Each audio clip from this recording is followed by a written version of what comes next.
Muli magandang hapon. Ako pa rin po inyong kasama, Eli Saludar. Ito po ang inyong kaibigan, former Secretary Jing Paras.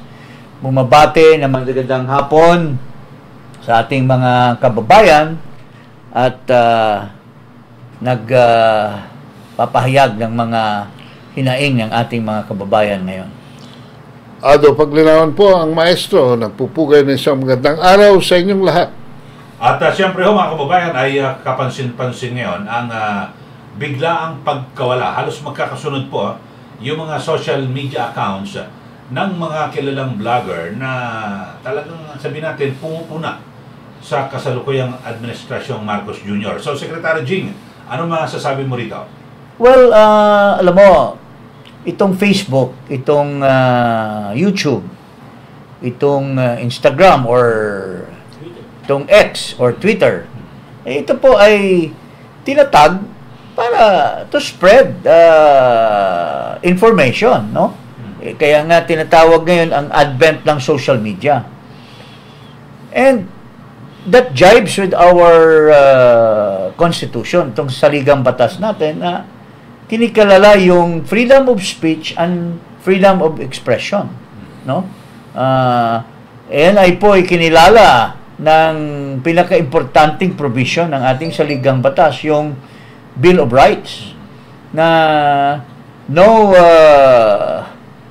deprivation of property without due process of law. So, ito, dapat may due process. Kung sakali man na tatanggalin dahil may kasalanan, dapat pinapaalam nila kung anong basihan. Hindi lang yung biglang tatanggalin. Now, ang tingin ko dito, paring Eli, paring Ado, hindi ito kusang loob ng Facebook. Although may mga rules sila, and most of these bloggers, they follow the rules. Pero, this is beyond the rules of procedure of these social media platforms. Ito po ay, ang thinking ko ay tinutulak at pinipressure ito through the government, through agencies which are ika nga ay supposed to be regulatory, but the regulations may not be justified. So, ang tingin ko, pinipressure itong mga kumpanya na ito na talagang tapyasin itong mga social media pages na ito. I think parang lumalabas na ayaw ng gobyerno na mapupuna yung kanilang pag-a-administrar ng gobyerno. Na parang gusto lang nila na sila ay tingin nila perpekto sila at wala nang dapat makakapuna. Ay kung pupunain, they will go after you and crack down, threaten you, and to the extent na tapyasin kayo sa ere.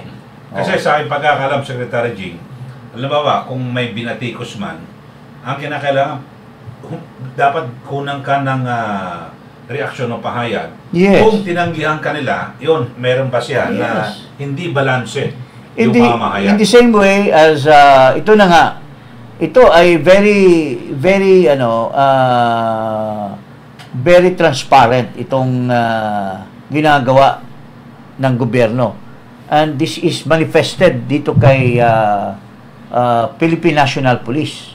No other than the head of the National Police, Philippine National Police.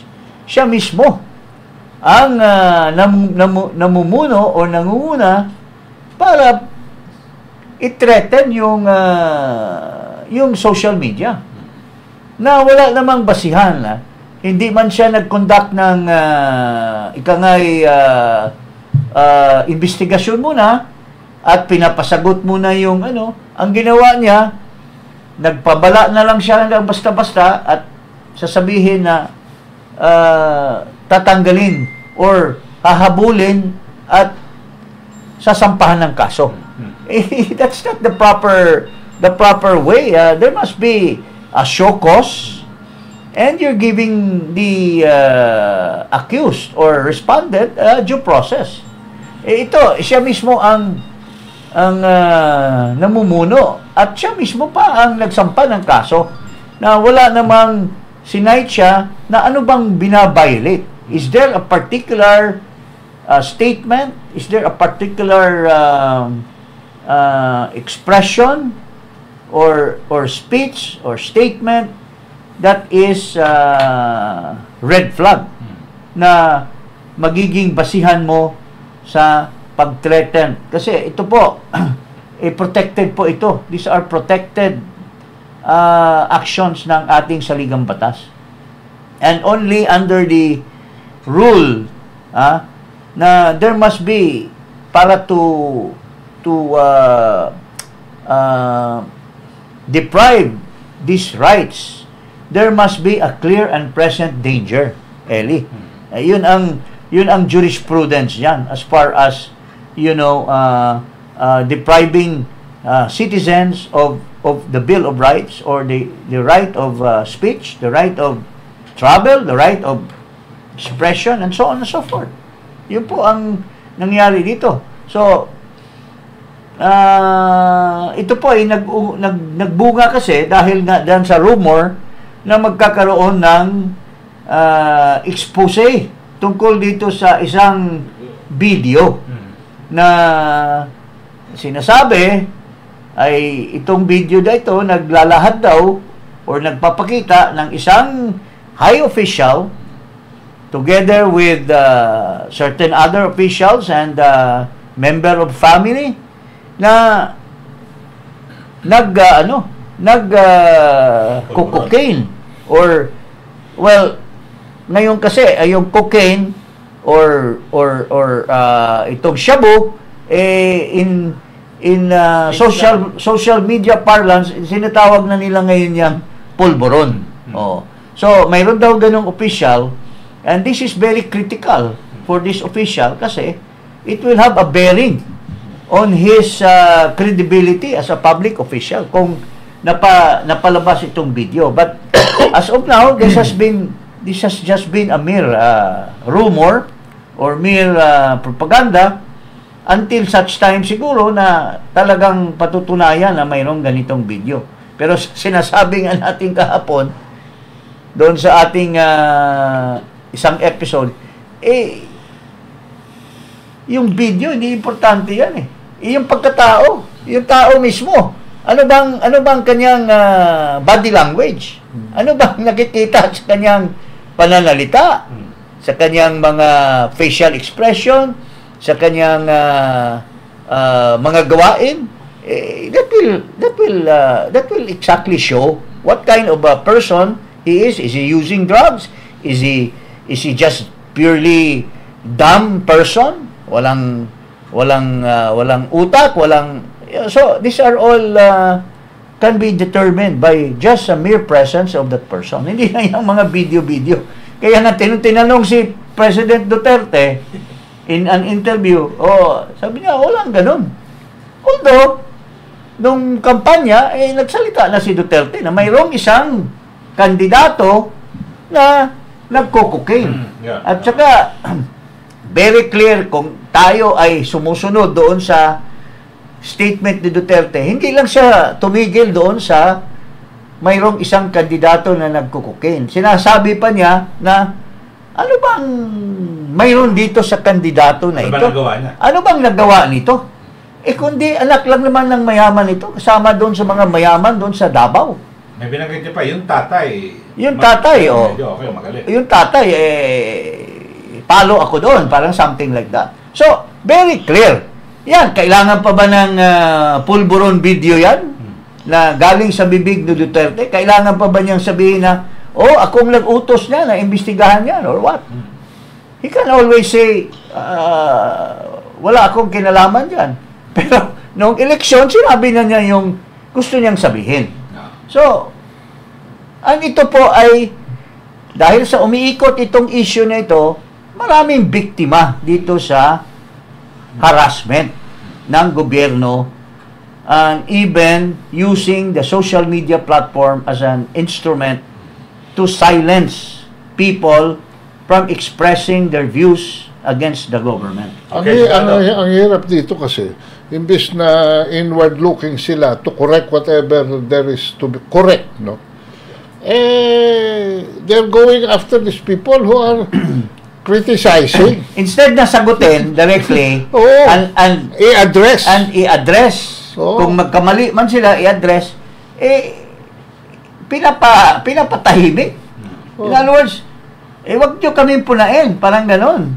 Hindi naman tama yan under a democratic system of government that we have. And what gives credence to these allegations is the inconsistency of governance that we see And in the 18 months of this administration. What more can be manifest in this governments in action is the survey itself. The social, the Pulse Asia has just shown a survey which swapped right into the most urgent needs of the people, which is pagkain. Are not being addressed. It's not being addressed. Inflation. It's not being taken care of, and so on and so forth. So, yun po. At dahil dito, Pero Secretary Jing, merong nakumpirma na talagang merong opisyal, dati opisyal, at kasalukuyang opisyal, nagpupulburon. oo. In fact, Meron na kumpirmado ito. Ano? si Duterte mismo, nung tinanong siya, sabi niya, common knowledge naman yan, yung mga mayors, may mga ibang opisyal na talagang nagko-cocaine or nagsasabu. May mga police. And there are even also not only users but protectors. Yun. Yan. Pero ito, nakakatuwa. Kasi, alam mo, itong ating dating Pangulo, he always mix humor. Parang, humor with rumor. With rumor. He always cures the rumors with humor. Ito, panoorin natin ito si Pangulong Duterte. After na tinanong siya. Yan. Kumakain ng pulburo, no? Kumakain ng pulburo, Si Duterte nagpupulburo, no? Yan, Tapos, yung anak din, ito, pakita natin yung... Sinabi niya kasi, yung kinakain niya yung kinakain. Masarap yan. Nakaka-addict yan. Ito naman, yung anak naman, Vice, magbibigay po kayo ng books nito ba? Hindi po. Magpa-print pa kami, ma'am. Hindi pa, dito naman yun, di ba kanina? Ako, andito po. Ayan! Ayan! Sarap yan, merienda ko. Sarap yan. Hindi sa'yo na yan lahat. Araw-araw. Monday, Tuesday, Wednesday, Sunday. Isang linggong pag-ibig. Pulburo. Okay? Sarap yan. Thank you po. Kainit lahat. Thank you po sa nagiging butt of joke ngayon. Kung sino man itong high official na tinutukoy ng ating dating Pangulo during the election na nagko-cocaine, at saka sino itong official na ito na subject matter of this pulburon video, parang kinakantsawan ngayon ng mag-ama ng Duterte. Parang, I started a joke and the joke is on you. Para yung kanta ng Bee Gees. Nakakahiya naman yun. Kasi kung akong tinutukoy, sinasabi na ng mga karamihan na, to stop this nonsense is for me to come out in the open and say, I dare you. Ito, magpapa-drug test na ako. At I'll prove to you that I'm a normal person na wala akong droga sa katawan. That will solve the problem. Baka tumaas pa yung kanyang ratings. Ika nga. Ano pa rin? Malamang. But that's the only way to dispute a rumor is to dispute it with the fact. And talking about, balik tayo doon sa issue na ika nga there's a crackdown. Ito, si Ginang Marlica, nakalagay kasi doon, ang Philippine National Police is the one in the forefront of May sinasabi si Ginang Marlica at ito po ay tingnan natin kung anong kahulugan ito sa ating bayan. Ito, panoorin natin. Ayon sa ating puting ahas, ay inimbitahan niya, okay, itong si Zeng sa kanyang formal assumption noong siya ay itinalaga ni Marcos Jr. na chief ng PNP. Ipakita natin sa inyo mga kababayan kung si Maharlika ba ay naggagawa ng chika bumbum. Well, actually, this is not my chika. Galing po ito sa hanay ng kapulisan. Sabi ko, inosente ako nung kinalaman ko. Nananahimik yung alindog ko dito kung saan man ako naroroon. Hello? Okay. Mga palangga. Ito po, actually, hinahanap ko yung video nito. Maybe you can help me. Okay? Hinahanap ko yung video nito, mga kababayan. Ito yung, sabi ng ating puting ahas, formal assumption of Acorda as chief PNP. Si Zeng yan yung nasa likod. Ito, Acorda. Ayan, si Acorda. Ayan, Acorda, ikaw yan. This picture ay available sa public. So definitely, wala tayong nilabag na privacy dito. At si Acorda ay hindi po siya private citizen. Dahil siya inappoint siya ni Kuting. So ito po, inararo. Ginalagyan ng arrow, okay? Ayan, mga palangga. Ginalagyan ng arrow, ayan daw po si Zeng. Okay? Ayan, Acorda! Grabe talaga ang buhay. Destabilisasyon ba ka mo? Ngayon, my question to my beloved countrymen. Sino ang gusto kong Tagalogin ng destabilizer, destabilizador, or whatever. Okay?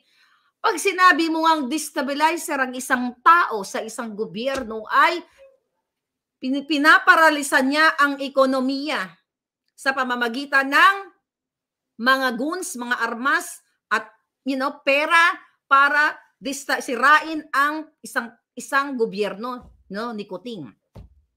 Question, Anaconda o Anacorda. Si Macanas ba ay nakikipagkain kay Zeng na katulad mo na inimbita mo pa mismo sa iyong assumption ceremony? How come na ang isang Zeng na nakalagay po yan sa co-plan, okay? Mamaya, yung co-plan is, ito, ang ibig sabihin ng co-plan. Okay, na-research natin para magkakaintindihan tayo. Ito yung, okay, ang ibig po sabihin ng co-plan ay case operational plan. O ito yung mga classified na mga dokumento na nakasulat doon ang mga taong involved sa illegal na pulburon. Okay? So ngayon, Acorda, ang kwento ko sa'yo. Itong si Zeng, ayon sa ating puting ahas, nandiyan siya sa listahan. Okay? Ngayon, nandiyan sa listahan ng mga polboronic na smugs, katulad ni Lisa Smugs. Imbis na sana itutok mo, tangina ka, yung panahon mo sa mga taong sumisira, nagdidestabilisa ng gobyerno, katulad ng mga smugs o yung mga polboronic smugs. Pero kinuha mo pa yung time mo, nagpabida ka, nagpakalat ka ng fake news sa buong mundo, buong Pilipinas, the moment you filed a case against General Macanas na nagserbisyo, dinipensahan ng taong bayan ang flag for 34 years. Pero ikaw, ayon sa ating puting ahas, dinidepensahan mo at pinoprotektahan mo si Zeng na polboronic smugs. Okay. At inimbitahan mo nga sa iyong assumption ceremony nung ikaw ay inappoint ni Kuting. Sino si Zeng? Ayon muli sa ating puting ahas, nga sabi ko kanina, ay polboronic facilitator. Okay? Paano yung pagiging facilitator niya? Okay? Pinaparating niya sa Pilipinas ang pulburon, okay? Siya ang facilitator. Okay? Na ang mga pulburon galing sa ibang bansa, mga kababayan, ay isa si Zeng Zeng Zeng ayon sa ating puting ahas sa loob mismo ng PNP ay nagpa-facilitate nga ng pulburon para maka-sureball o makapasok sa Pilipinas. At mismo ito ay, ayon again sa ating puting ahas, ay sangkot sa Bicol, sa Bicol Pulboronic Laboratory. At itong si Anacorda, mga kababayan, history lang, Anacorda, baka nakakalimutan mo. Again, okay, ayon sa ating puting ahas. Kaya nga I challenge all of you, Congress, Senate, lahat ng punyetang kahukum-hukuman ng mga kaletsyan ninyo, you investigate para makikita ng tao kung si Maharlika ba at ang kanyang puting ahas ay nananaginip lamang. Okay? Acorda. Okay? Yung kaibigan mong natsugi. Okay? Natsugi, mga palangga. Okay? Ngayon. Okay. Asa na tayo? Yung Acorda, yung kaibigan mo na si Vincent Lim Du. Okay? I-google nyo po si Vincent Lim Du. Vincent, L-I-M-D-U. Okay? Siya yung natsugi, okay, sa Tanza, Cavite, na kung saan ay nahulihan siya ng 273 kilograms na what? Illegal na bato o pulburon. Okay? Ngayon, mga kababayan, okay, ayon sa ating puting ahas, palagi kasama ni Acorda at kausap sa Camp Crame noong CIDG pa lang si Acorda. Nasa CIDG. Siya ang may pinakamarami o sila, si Acorda at itong si namatay na si Lim, okay, ay maraming transaksyon. At noong nung mga panahon na yon, okay, itong si itong si Acorda, mga palangga, nung time na yon, wala pa sa dyan, wala pa sa panahon to ni Pangulong Duterte, I think, yeah. Ngayon, ikaw Acorda, nagpapanggap ka, di ba? Nag-aanghel-anghilan ka na hindi ka naman mukhang anghel, di ba? Pwede, anghel na malasado ang jetlog, okay? Anghel na demonyo. Pwede naman ganon eh. Okay? Anyway, mga kababayan, siguro ito, dahil nga ito si Ginang Maharlika, isa sa mga malalakihas na mga vloggers. At siguro nakipagsimpatiya siya sa mga ibang vloggers. And tingin niya na nasa forefront ito si PNP chief Acorda sa mga crackdown. Parang pinapalabas niya na may dossier siyang nakalap against Acorda. So gaano ba katotoo ito? Eli, anong masasabi mo? Kasi this is alarming, no? If you remember si General Albayalde noon, naging chief PNP. Pero nag-backtrack upon the testimony of then General Magalong.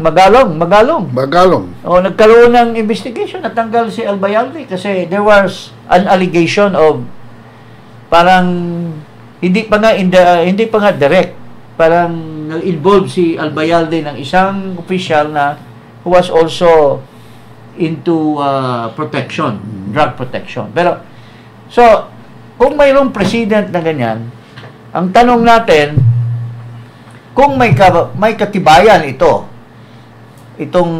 sinasabi ni Maharlika na itong PNP chief may be involved in protecting drug traffickers, mabigat itong akusasyon na ito. Eli, ikaw paring Ado, anong implication yan? The PNP chief should be beyond reproach. Yan ang chief law enforcer mo. Tapos, miski na hint, no? Basta merong qualifying witnesses, for instance, at may probity yung evidence na sinasubmit.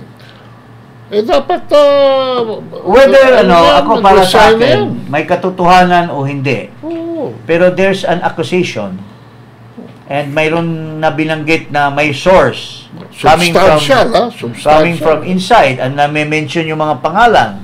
Not only when he is already chief PNP, may picture pa.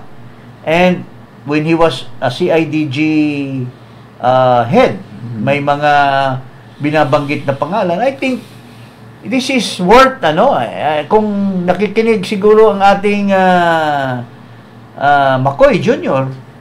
or ang ating DILG, kasi mahilig ito si Benhor na mag-imbestiga. Di ba? Ilan ng mga police officers pinaresign niya. Ito ngayon, kasi naging parang observation ko, ang aking kaibigan na si Benhor ay na parang tumahimik ngayon. He's not in the limelight anymore. Tameme. So, ang tanong natin, is this worth looking into? Considering that this is the head of the entire police force.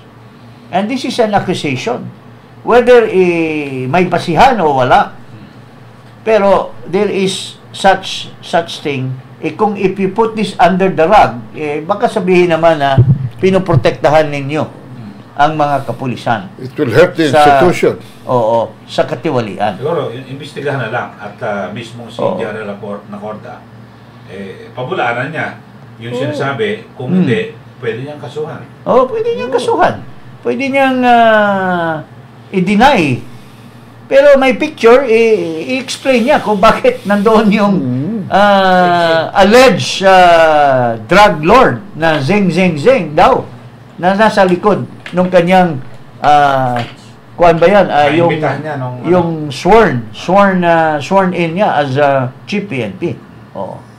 Or for all we know, wala siyang kinalaman doon. Baka may mga ibang nakiusyoso or may mga iba. So this needs some explanation. Because ito kumalap na sa public, that will now put a slur on the credibility of the head of the PNP in a way, di ba? And the appointing power. Pati si President Marcos, BBM, McCoy Jr., kailangan din yan na may aksyon kayo dito. Na-accuse na nga siya ng instability and inconsistency. Pero ngayon, may mga report din na mukhang talagang magkakaroon ng revamp na sa gabinete. Ito, yung sa Department of Finance.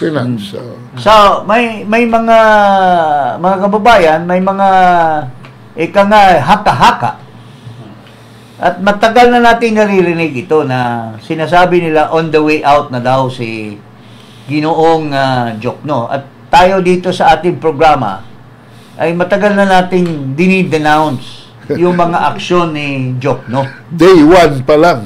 Yung tungkol sa MUP na binabastos niya yung mga military na sinasabi niya kung umabot ng 90 years old, ridiculous daw ang mga sundalo na umabot ng 90 years old, parang burden pa daw sa gobyerno na babayaran yung kanilang pensyon. Kung ang tao na mga nagsisilbi sa bansa nag-exercise, maliksi yung katawan, kung umabot ng 90, ibig mo sabihin, gusto mo na lang silang mamatay ng 60 years old pa lang kasi ayaw mong bayaran yung kanilang pensyon? Napaka-absurd. So this is one of the things that Jokno is noted for, na kapalpakan ng kanyang mga mga ideya, no? Tapos ito namang attempt to merge Land Bank and DBP, which is opposed by no other than the former Justice of the Supreme Court, Dante Tinga, na it's absurd to do that by executive order because the charter of PNB, of DBP and Land Bank Are separate. Are by law. Created by law. So how can an executive order the law create a merger for both? So sinasabi yan ni Ginoong Attorney Dante Tinga na mali yan. Meron pa akong isa. Oh. Ininsulto niya agriculture industry. Mag-import na lang daw tayo. No. Those are basic and serious Tapos mistakes. in-endorse pa niya si Balisacan na yun ang pumalit kay Marcos na mas qualified pa daw si Balisacan kay Marcos. Ha? Di ba? Tapos naghugas I kamay. think that's what did it. Naghugas kamay pa na hindi daw siya, wala daw siyang kinalaman doon sa price cap ng bigas. Oh. So, all this, I think, has piled up Sobra na. to the creation of this rumor na he's on the way out and itong butihin nating congressman, si Senador. Congressman Vilma Recto, Sorry. si Congressman Ralph Recto. Basahin mo nga, Eli. Okay, basahin natin yan. Basahin natin. Ayan, the changing of the guard. You first read about it here in October last year, and it now seems that the changing of the guard at the Department of Finance will finally happen. The decision makers apparently just let the Christmas holiday season pass before rocking the boat. According to the grapevine, lawmaker Ralph Recto is scheduled to take over the finance portfolio on January 15 after he takes his oath on January 12. Oh, malapit na yan. We also heard that the current finance chief, Benjamin Jokto, has politely declined the offer to take up the new post of Chair Emeritus of Maharlika Investment Corporation. Ayan. The former Bangko Sentral ng Pilipinas governor may return to the local central bank to take the sixth and last monetary board seat, which has long been rumored to be reserved just for him. Ayun, may Wow. Napaka ano naman ito, glorious person naman ito. Na after kicked out in the DBM during the time of Duterte. Napakaswerte naman. Parang sino ba itong kingpin na ito na parati na lang ina-accommodate? Ang kapal ng mukha niya. Kapal ng mukha nito. Despite the fact na pinatid ka na dyan sa DOF na incompetent ka. Why should you be changed in the first place? Because you're incompetent. Yeah. Why would Rob Recto take over the position? Because you're incompetent. And yet, ibabalik ka na naman sa pwesto. Anong klaseng panggobyerno ito? Kung gano'n na ang May sunshine na naging sunset pa ulit. Ang desisyon ng Pangulo. Why should this guy be so accommodating? Why is the Sobra naman government yan. so accommodating? Marami bang tinatago at may mga rami bang alam ito? May mga dossier ba ito against this conjugal dictatorship dyan sa Malacanang? At bukod dyan ay may report din si Executive Secretary Lucas Bersamin. Liligwakin din. Di umano. May rumor din ngayon.